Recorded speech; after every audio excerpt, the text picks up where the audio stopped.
Guys এখন আমরা ছাদে চলে এসেছি, তাই তো? হ্যাঁ তুমি কিছু বলতে চাও? ভাই সবই ঠিক আছে, কিন্তু এই রোদটা একটু বেশি লাগছে। ফাটা রোদ। স্কিনটা দেখ কি চুল ফুলের অবস্থা। লাইট খাটানো হয়ে গেছে, দেখো আগে লাইটগুলো। আর গাইস লাইট টাঙানো হয়ে গেছে, দেখো রাইসগুলোকে টাঙানো হয়ে গেছে, এখনো জ্বালায়নি, এগুলো খাটিয়ে রেখেছে। আর বিকেলবেলা এগুলোকে এখন জুড়বো। এখনো কোনো তার ফাট জুড়িনি, বিকেলবেলা জুড়বো। প্রচুর রোদের তাপ, দেখো বিকেলবেলা জুড়বো, তখন দেখা হচ্ছে। গাইস বিকেল হয়ে গেছে, আবারও চলে এসেছি, দেখো ব্ল্যাক টেপ কাটার নিয়ে সব চলে এসেছি। লাইট আর ঠিক করতে পারছি না। আর ওই যে সাইডটা দেখো, আমাদের গ্রামের ছেলেরা সব ফুটবল খেলে, আমিও ওখানে খেলতাম। অন্ধকার হয়ে গেল, তবু লাইট আর জ্বললো না। কি বলছিস? লাইট আজকে জ্বালবে, এই হচ্ছে কথা। লাইট আর জ্বলছে না। ব্ল্যাক টেপ প্রত্যেক বছর হয়, আমি সেটা তোমাদের সাথে শেয়ার করছি।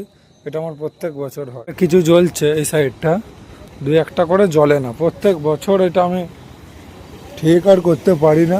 মানে এইটা জ্বলছে না, ওই সাইডেরটা জ্বলছে, ওই সাইডেরটা জ্বলছে না, এই সাইডটা কিছু আছে, কিছু কিছু জিনিস জ্বলছে না। আর গাইস তারপর দিন সকাল হয়ে গেল, লাইট জ্বালাবার পরে তাও দুই একটা জ্বলছিল না। 3 দিন ধরে আমরা লাইটটাকে ঠিক করতে পারছি না। যে এসেছে কি কেস দেখা যায় এইখানটার সমস্যা, এখানে খুলে খালে মেরে ওর অবস্থা। সবই রেডি করে ফেলেছি, ডাইরেক্ট করে দিয়েছি সব, সব ডাইরেক্ট, কোনো জ্যাক ফ্যাক বলে কিছু নেই, তার জোড়া নেই তো? সব ডাইরেক্ট। বলছি হ্যালো, আমার দিকে বলছি ওখানে তার জোড়া নেই, তাহলে আমার মেয়ে আমাকে বাবা বলতে পারবে না।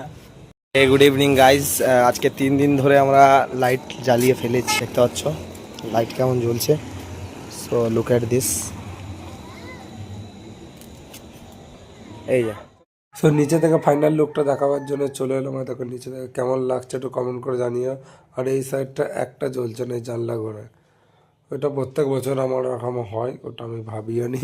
প্রত্যেক বছর আমার হয়। ভিডিও যদি ভালো লাগে লাইক কমেন্ট শেয়ার এবং সাবস্ক্রাইব।